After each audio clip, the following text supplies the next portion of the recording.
Naitwa Godwill Isaya Buhanza. Katika wale makutano akachagua mitume 12 ambao katika hao 12 kila mmoja aliweka kitu kwa ajili ya utumishi wake. Bwana asifiwe. Manake kitu cha kwanza au jambo la kwanza kwa mtu ambaye yuko na kalama ni lazima Mungu amemuita. Bwana Yesu asifiwe.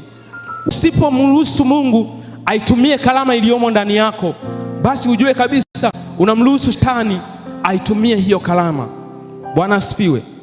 Miongoni mwa mitume 12, mitume wote walipewa kalama na wote walipewa uwezo wa kutoa pepo. Lakini Yuda alimgeuka Mungu, alimuasi Mungu, alimsaliti Mungu, alimsaliti Yesu.